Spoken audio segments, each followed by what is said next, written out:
Eu convido você a abrir a palavra do Senhor agora, no Evangelho segundo nos escreveu Mateus.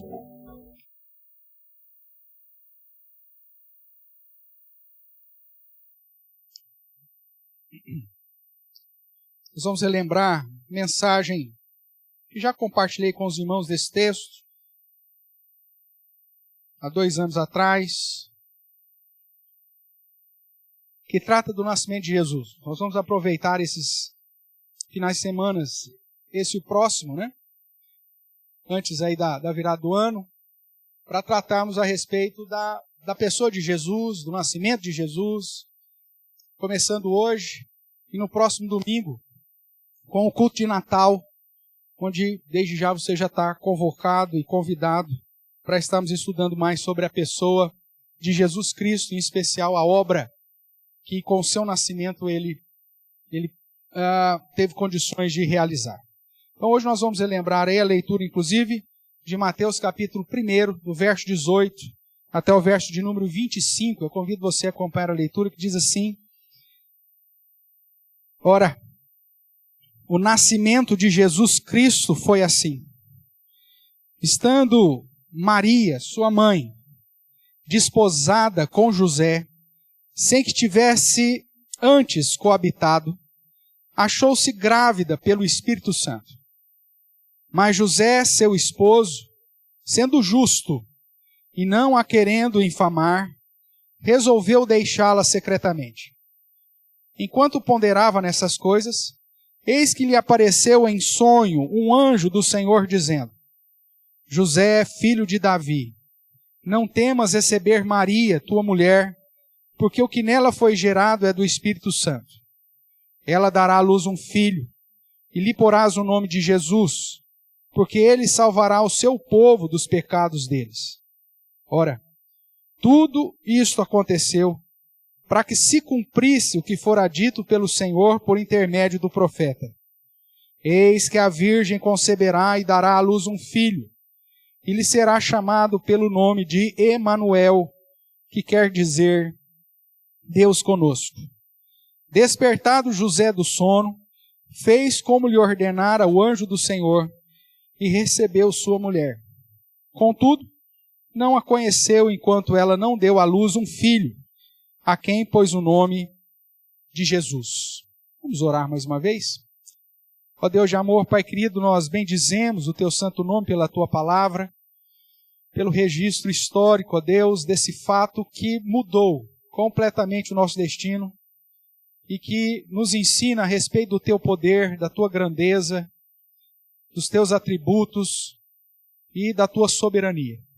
Fale conosco nessa noite, ó Deus, que possamos relembrar preceitos e princípios preciosos da Tua palavra, que o Senhor use-me apesar de mim mesmo e assim fale ao meu coração, ao coração dos meus irmãos e irmãs, para o nosso próprio bem e para o louvor eterno do Teu santo e bendito nome.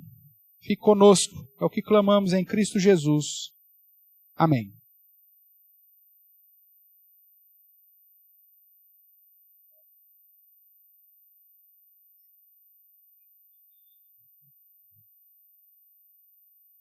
Irmãos, nós temos vivido dias que, apesar do aparente crescimento da crença, não vou falar da fé, vou falar de crença, a incredulidade tem reinado. Eu faço uma distinção aqui entre fé e crença, porque a fé refere-me à ação de Deus em conceder a nós aquilo que é necessário para crer em Jesus como nosso único e suficiente Salvador. Fora disso é crença. E a crença tem aumentado. Eu não sei se você tem observado, mas o homem pós-moderno, apesar de toda a evolução e toda o progresso da ciência, da tecnologia, ainda é um ser crédulo. E não é à toa que nós vemos de tempos em tempos o aparecimento aí de crenças das mais bizarras.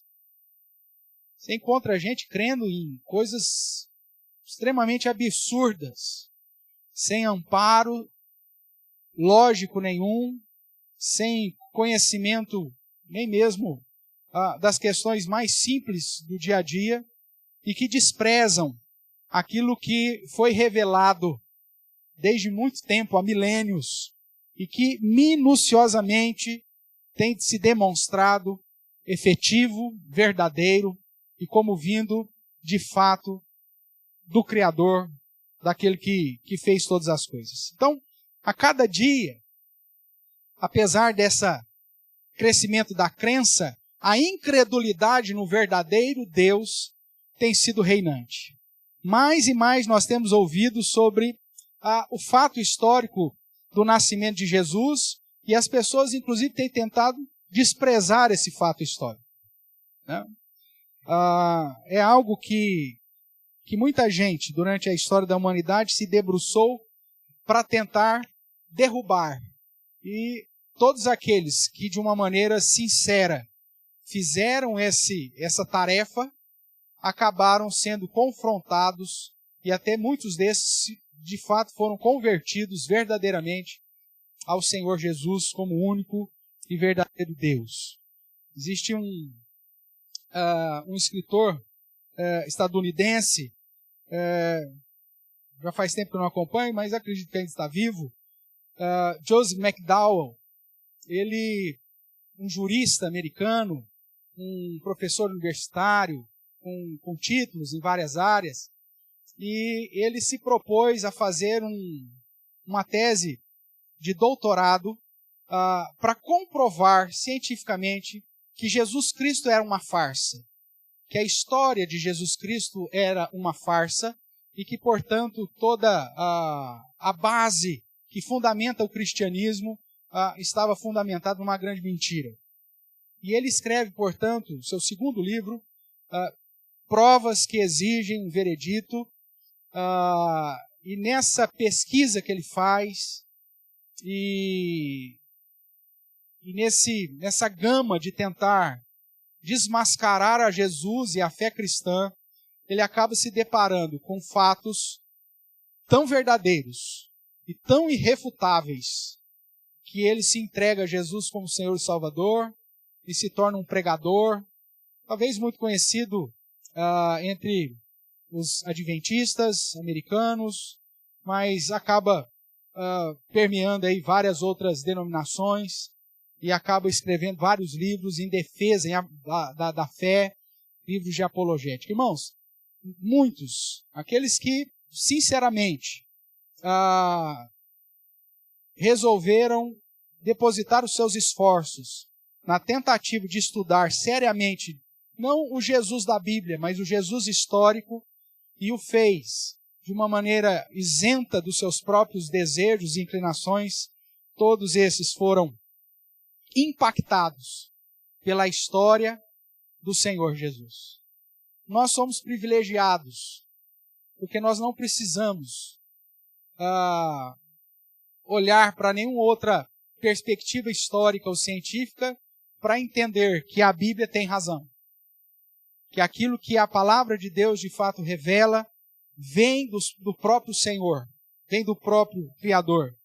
E que se a Bíblia diz, de fato, é verdade. O fato histórico do nascimento de Jesus, para nós, que já fomos impactados e alcançados pela graça do Senhor, tem maior fundamentação nas Sagradas Escrituras. E quando nós olhamos para o Evangelho, ou para os Evangelhos, e de um modo especial para o Evangelho de Mateus, nós vemos aqui um registro histórico do nascimento de Jesus Cristo e de todos os aspectos que envolveram tal nascimento. Apesar de todo o material que comprova, então, essa historicidade, ainda o fato histórico do nascimento de Jesus é um assunto envolto em discussões e controvérsias. Isso se dá devido ao homem moderno confrontar o que ele não pode explicar. A chamada autocrítica, que inclusive é combatida pelo Joseph McDowell, ele tenta quebrar todo o aspecto sobrenatural envolvendo o nascimento de Jesus. Quando nós estudamos a Bíblia, nós temos duas perspectivas. Ou nós podemos nos achegar à Bíblia numa postura de crítica textual, ou seja, de simplesmente estudar o texto e buscar entendimento através de um estudo exegético, linguístico, gramatical, histórico, cultural, ou nos colocamos acima, como é chamado na academia, de autocrítica, tentando quebrar toda a perspectiva sobrenatural que a Bíblia diz. Então, um exemplo. Nós lemos aqui que o texto sagrado nos diz que Maria, desposada de José, ou noiva de José, se achou grávida sem antes ter coabitado, ainda virgem, e se achou grávida pelo Espírito Santo. Dentro da perspectiva científica, isso é impossível. E por isso, então, a autocrítica falou, não, isso não existiu. Porém, a crítica textual, ela vai usar toda a revelação para dizer que mesmo esses fatos misteriosos, miraculosos ou sobrenaturais têm o seu embasamento no fato da existência de um Deus que se revela e de um Deus que é sobrenatural e miraculoso. Não dá, obviamente, para entender as ações sobrenaturais de Deus sem crer num Deus sobrenatural. A autocrítica, infelizmente, tenta quebrar esse aspecto sobrenatural, envolvendo, inclusive, o nascimento de Jesus, porque, porém, eles desconsideram a progressão da revelação bíblica e os aspectos que fazem do nascimento de Jesus algo extremamente necessário do modo como foi e algo diferente, precisava ser diferente. Existe algo diferente quando nós tratamos a respeito de Jesus. Jesus Cristo não é um homem que se tornou Deus. Jesus Cristo não é um escolhido que fora simplesmente ungido. Há um aspecto totalmente diferenciado na história de Jesus Cristo. Ele veio cumprir a lei, como nós lemos aqui, tanto que o diácono Roberto menciona quando faz a aplicação do texto lá de Romanos, realizar as exigências cerimoniais da religião para nos apresentar algo a mais, ou seja, a vida com Deus. Sim, seguir a Cristo caracteriza uma religião, pois exige que congreguemos, que sigamos práticas previstas, que cumpramos princípios litúrgicos e até mesmo testemunhais. Mas, ao mesmo tempo, é muito mais que uma religião. É algo diferente. É diferente, irmãos. Primeiro porque nos livra do peso da religião. A religião é a tentativa do homem se achegar a Deus. E Jesus é justamente o contrário. É Deus vindo até o homem. Portanto, a religião apresentada em Cristo, ela é diferente das outras, porque ela nos livra desse peso e nos aproxima de Deus em qualquer lugar, em qualquer dia, e independentemente de como estamos. Se estamos felizes, tristes, saudáveis ou enfermos, em abundância ou em escassez, em Cristo Jesus nós podemos estar na presença de Deus. Com Jesus é diferente, porque não exige nenhuma obra da nossa parte para que alcancemos a salvação. A salvação é de graça, pela graça. Se assim não fora, como diz Paulo em Romanos 11, a graça deixaria de ser graça. Esse é o grande diferencial do verdadeiro cristianismo. É lógico que muitas vertentes que se dizem cristãs colocam ainda no mérito humano a pauta para a salvação, através de boas obras, através de penitências, através de indulgências, através de algumas consagrações, que sabemos que são insuficientes. O verdadeiro cristianismo é diferente, porque ele não exige nenhuma obra da nossa parte para que alcancemos a salvação. Esse verdadeiro cristianismo, irmãos, também é diferente, porque através de um único mediador, nós desfrutamos de verdadeira e real comunhão com o Criador. Através do seu sacrifício, ele abriu um novo e vivo caminho, que nos dá acesso ao Pai. Nós não precisamos de mais nenhum intermediário. O verdadeiro cristianismo é diferente, porque ele traz respostas às questões fundamentais da cosmovisão humana.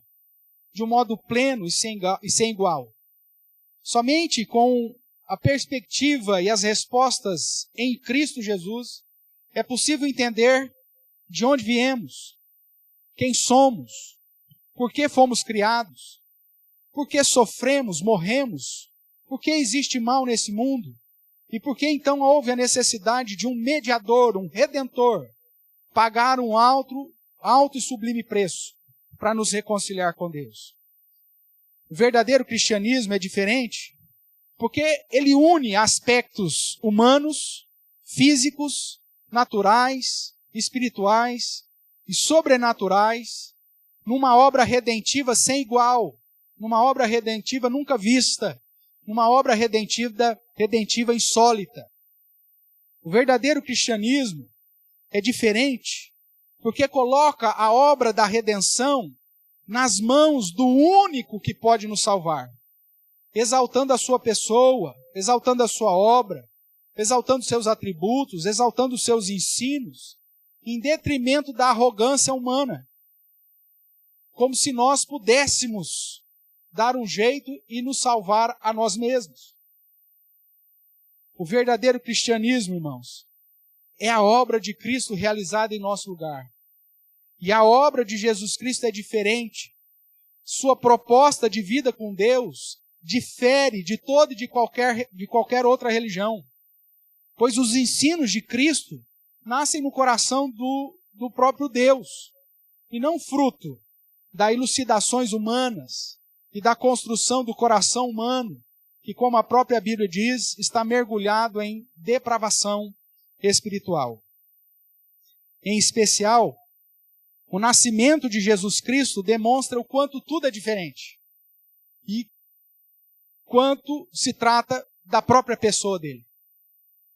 Não podemos igualar Jesus a Mohammed, não podemos igualar Jesus a Buda, não podemos igualar Jesus a qualquer outro líder religioso ou criador de alguma religião puramente pautada nas questões humanas e sem nenhum vínculo com o Deus verdadeiro, sobrenatural, miraculoso, poderoso revelado nas Escrituras.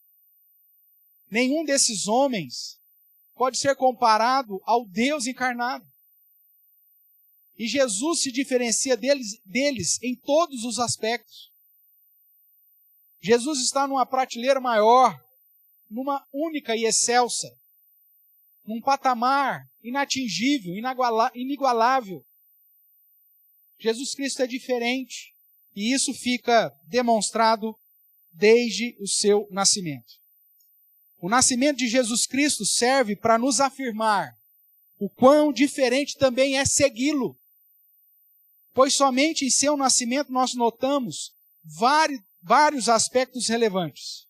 Aspectos que vamos relembrar no dia de hoje. Aspectos diferenciais manifestados no nascimento de Jesus Cristo e que só vai ser encontrado no nascimento de Jesus Cristo. Nenhum outro será igual. Vejamos então o que diz Mateus, capítulo 1, inicialmente aí o verso 18. Ele está falando do nascimento de Jesus e ele diz: ora, o nascimento de Jesus Cristo foi assim. Estando Maria, sua mãe, desposada com José, sem que tivesse antes coabitado, achou-se grávida por quem? Pelo Espírito Santo. O primeiro aspecto diferencial do nascimento de Jesus é o aspecto miraculoso do nascimento de Jesus. O texto diz que a Maria se achou grávida pelo Espírito Santo. Dentro da cultura judaica, nós estudamos recentemente que o casamento ele passava por 3 fases. A fase da escolha, a fase do noivado e, por fim, a consumação do casamento. José e Maria estavam nessa fase intermediária. Já estava tudo certo, provavelmente dote pago, para que, no tempo oportuno, José pudesse tomar definitivamente Maria como sua esposa. E nesse período, o ketubá, o contrato que se era feito, apontava já para uma responsabilidade de um verdadeiro casamento. tanto que qualquer traição que acontecesse ainda nesse período já era considerada adultério e inclusive passível das penas que a lei de Moisés previa para os adultérios. Nesse sentido, então, que nós vemos que José se preocupou com a situação, mas o texto diz que ele era justo e ele não queria infamá-la, mesmo porque isso poderia culminar na morte dela. É lógico que eles estavam sob o Império Romano, muito da lei cerimonial judaica não podia ser aplicada mais, o próprio Império impedia, mas no mínimo Maria ficaria como sendo com uma fama. E ele não queria assim fazê-lo. Nesse contexto ainda, nós vemos então Deus enviando um anjo que através de um sonho explica para José esse aspecto miraculoso do nascimento de Jesus. Que Maria se achou grávida pela ação do Espírito Santo. Irmãos, vemos aqui algo sobrenatural acontecendo. O Deus Criador, agindo de modo divino, usa a figura de uma virgem para se encarnar. Esse aspecto miraculoso não é visto na história de nenhum outro ser humano. Esse aspecto miraculoso faz do nascimento de Jesus um nascimento único. Esse aspecto miraculoso aponta para uma ação totalmente sobrenatural, vinda do próprio Deus e, ao mesmo tempo, indicando, nos conduzindo para a divindade do próprio Cristo. Não é um bebê humano que se torna Deus, ou que foi revestido de poder, ou que foi ungido, ou que recebeu uma eleição diferenciada, mas é o próprio Deus se encarnando por ação do Santo Espírito. É o próprio Deus agindo nesse processo todo. Acompanhe comigo, marque aqui Mateus capítulo 1, mas dê uma olhadinha nos versos 32 e 35 de Lucas capítulo 1. Se não, só acompanhe a leitura que farei. Diz assim Lucas, capítulo 1, vou ler a partir do 31. Eis que conceberás e darás à luz um filho, a quem chamarás pelo nome de Jesus, Salvador. Este será grande e será chamado Filho do Altíssimo.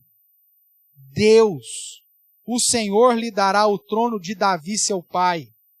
Ele reinará para sempre sobre a casa de Jacó, e o seu reino não terá fim, como nós vimos lá em Isaías. Então disse Maria ao anjo, como será isso? Pois não tenho relação com homem algum. Respondeu-lhe o anjo, descerá sobre ti o Espírito Santo, e o poder do Altíssimo te envolverá com a sua sombra.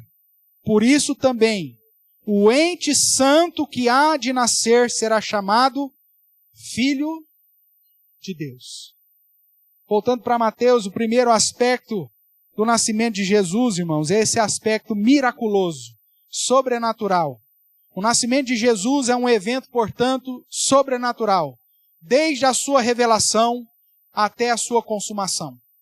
O poder do Espírito envolveu Maria e ela se achou grávida por esse poder de Deus. Nenhum outro ser humano teve um nascimento assim.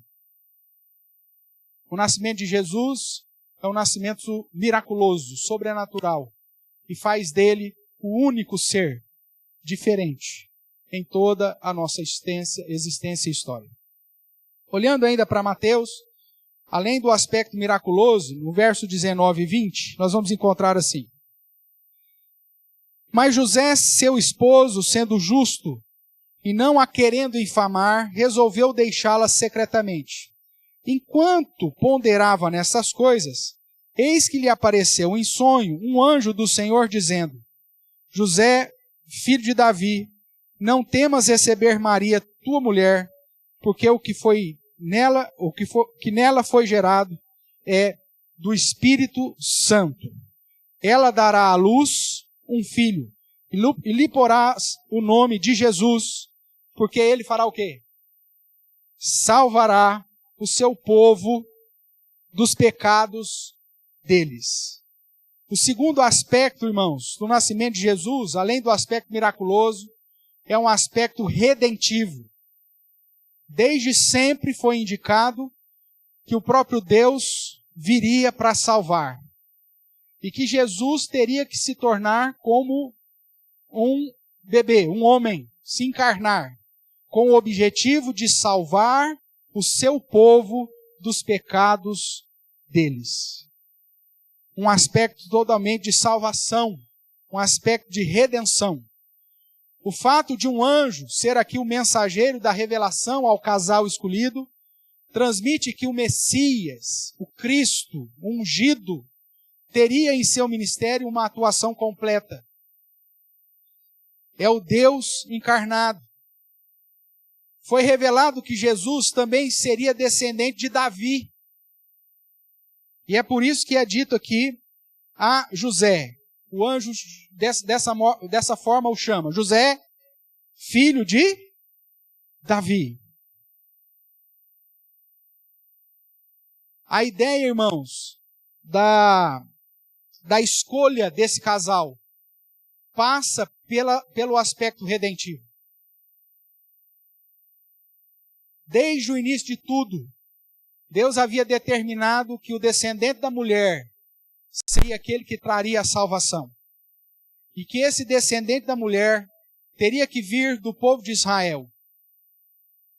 De um modo mais específico, dos filhos de Jacó.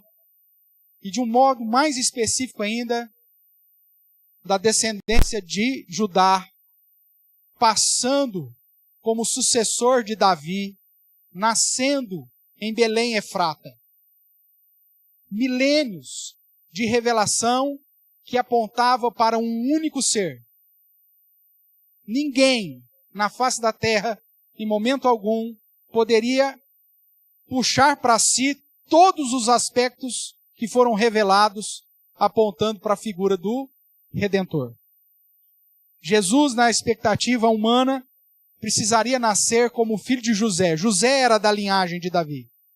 Como Maria, que também era da tribo de Judá.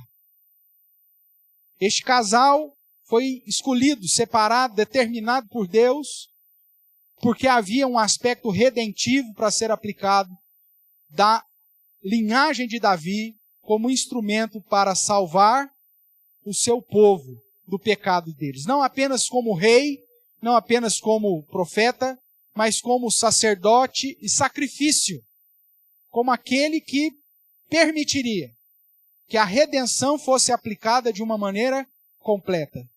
E isso faz de Jesus diferente de tudo.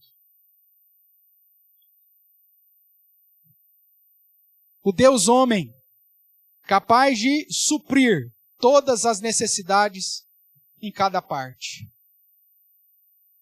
O fato de Jesus ser Deus homem faz com que ele satisfaça a lei e pague rigorosamente a dívida que só um Deus poderia pagar. E ao mesmo tempo se coloca como homem para se tornar como um de nós e assim como o nosso único e verdadeiro representante, ter condições legais, judiciais, para pagar a dívida. Isso faz de Jesus diferente. Nenhum outro, em nenhum lugar, em nenhum momento da história da humanidade, conseguiu sintetizar em si todas as características necessárias para que alguém fosse de fato o nosso Redentor. O nascimento de Jesus, além de apresentar o aspecto miraculoso, sobrenatural, aponta também para esse aspecto redentivo. Ele veio salvar o seu povo do pecado ou dos pecados deles. Caminhando mais um pouco, irmãos, nós vemos ainda na sequência aí do verso 21 e até o 24, dizendo assim: então ela dará à luz a um filho, lhe porás o nome de Jesus. O nome de Jesus aponta para a salvação, que reforça o segundo ponto. porque ele salvará o seu povo dos pecados deles. E presta atenção no verso 22. Ora, tudo isto aconteceu. E quando o anjo fala a respeito de tudo isso aconteceu, aponta para todo o período revelacional, para o fato sobrenatural de Maria estar grávida, pela encarnação do Messias. Ele fala, tudo isso aconteceu para que se cumprisse o que fora dito pelo Senhor por intermédio do profeta. E ele cita aqui parte da profecia de Isaías quando diz, eis que a virgem conceberá e dará à luz um filho, e ele será chamado pelo nome de Emanuel, que quer dizer Deus conosco. Despertado José do sono, fez como lhe ordenara o anjo do Senhor e recebeu sua mulher. O terceiro aspecto do nascimento de Jesus, irmãos, é o aspecto profético. Para que se cumprisse o que fora dito pelo Senhor por intermédio do profeta. Não somente o que fora dito relacionado ao nascimento virginal, mas o que fora dito sobre toda a obra, sobre toda a redenção. O descendente lá de Gênesis 3 que pisaria a cabeça da serpente. Esse que viria como profeta, como rei, como sacerdote.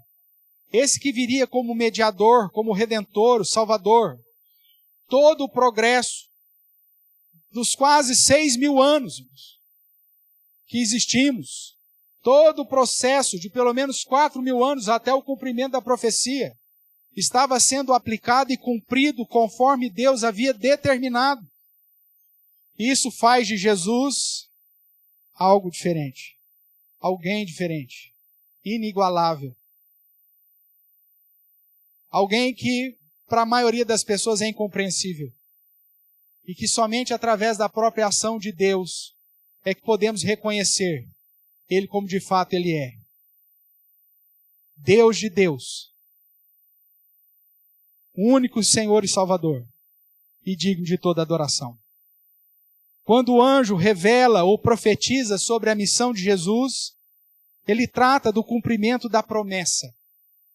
Ele fala do ministério de Jesus, que viria salvar o seu povo dos pecados deles, fato também corroborado nos outros evangelhos, inclusive no Lucas que nós lemos. Como Deus, como homem, como rei, como sacerdote, como profeta, como oferta pelo pecado, como cordeiro, somente Jesus poderia nos salvar. Eis aqui o grande diferencial. Nenhum outro homem na face da terra que já viveu, exista ou venha a existir consegue assimilar em si todas as características necessárias para a nossa salvação. Jesus é inigualável. Jesus é único. Jesus não é um homem que se tornou Deus. Jesus não é um líder a ser seguido pura e simplesmente. Mas Ele é o Deus encarnado, que desde a eternidade já havia determinado o momento específico da sua encarnação, no tempo propício, no tempo exato, no tempo necessário, do jeito que fora prometido, no local que fora anunciado e da maneira que foi sobrenaturalmente determinada e descrita. Jesus é sem igual. Ele é único. Nesse sentido, irmãos, essa é a grande diferencial do verdadeiro cristianismo. Nós não seguimos um homem. Nós não seguimos um revolucionário. Não seguimos um comunista, como alguns imbecis dos nossos dias o chamam. Nós seguimos o Deus encarnado. Nós seguimos o verdadeiro e único Deus, que desde toda a eternidade planejou rigorosamente, minuciosamente, cada detalhe para a nossa redenção. Não crer em Jesus, como a Bíblia revela que Ele é demonstrar da cegueira espiritual que nos acomete. não amar a Jesus como Deus encarnado, sem igual, diferente de tudo que você possa imaginar, é desprezar todo o período revelacional de um Deus soberano, de um Deus fiel, de um Deus justo, de um Deus santo, que rege e comanda a história com grande poder e soberania. Concluindo, irmãos, cientes desses aspectos, miraculoso ou sobrenatural, o aspecto redentivo e o aspecto principalmente profético, em cumprimento de tudo que foi dito, questionar o nascimento de Jesus como registrado na Bíblia, ou igualar os seus ensinos a qualquer outra religião ou a qualquer outro líder, é colocar o homem de volta nas trevas que a sua vida natural produz. Trevas que a religião humana não consegue dissipar. Só Jesus.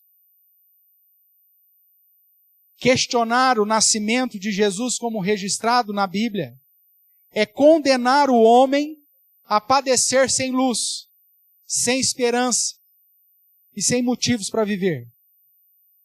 Questionar a sobrenaturalidade da Bíblia, a divindade de Jesus Cristo, seu ministério, ensinos e feitos, é desligar a única fonte da verdadeira luz para um homem que nasce em trevas.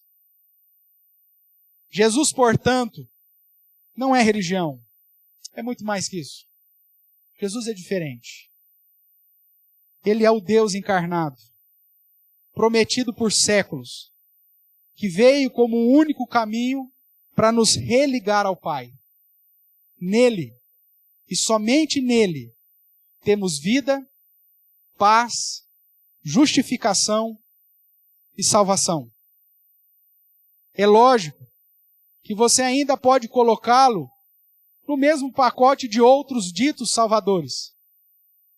Mas fazendo isto, estará desprezando os aspectos miraculosos, sobrenaturais, o aspecto redentivo e os aspectos proféticos, visto apenas em Jesus Cristo.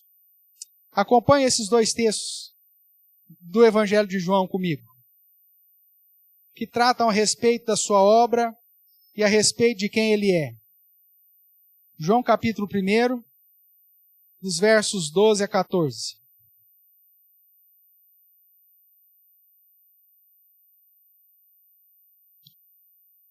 Vamos ler todos juntos? Diz assim, pois, a palavra do nosso Deus.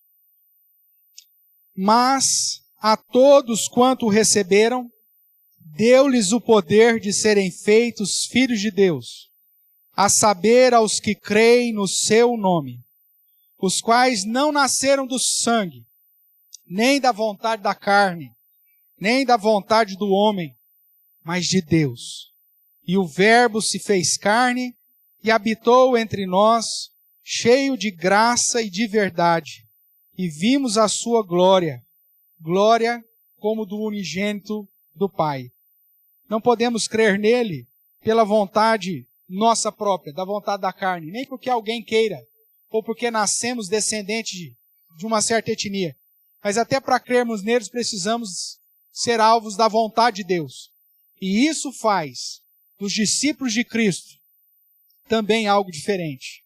O verdadeiro cristão, o verdadeiro discípulo de Cristo, é alguém que foi alcançado por essa graça.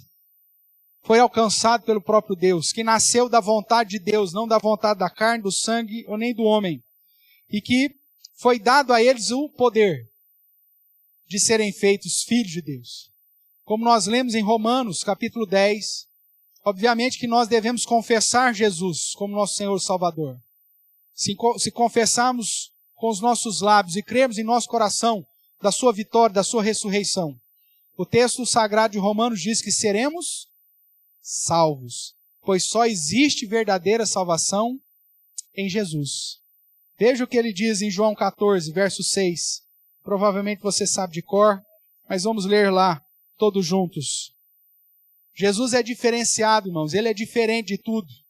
Ele é o próprio Deus, porque ele se apresenta como sendo o único caminho.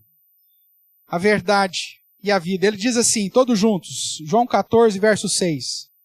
Respondeu-lhe Jesus, eu sou o caminho e a verdade e a vida. Ninguém vem ao Pai senão por mim. Ele não é mais um caminho, mas ele é o caminho. É diferente. Ele não é mais uma verdade, mas ele é a verdade. É diferente. Ele não é simplesmente mais uma expectativa ou perspectiva de vida, mas ele é a própria vida. É diferente. Somente em Cristo Jesus nós teremos condições de experimentar dos planos salvíficos de Deus que foram revelados no nascimento do Salvador. Creia e viva como um discípulo de Jesus Cristo. Isso também é um diferencial. Porque tem muita gente que diz que crê em Jesus, mas vive como se de fato ele não fosse quem é. Vive como se de fato Jesus não fosse o Deus encarnado. Vive como se de fato Jesus não fosse o único Senhor. Vive como se de fato Jesus não fosse o caminho, a verdade e a vida. Porque continuam vivendo para si mesmos. Continuam tentando se religar a Deus pelos seus próprios esforços. Não faça isso. Prostre-se diante do Senhor.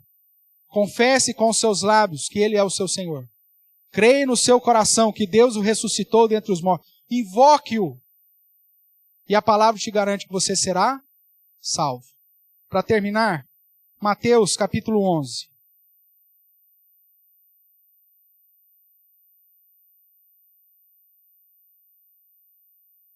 Poderíamos citar tantos outros textos que comprovam a veracidade da salvação em Cristo Jesus e da preservação dessa salvação.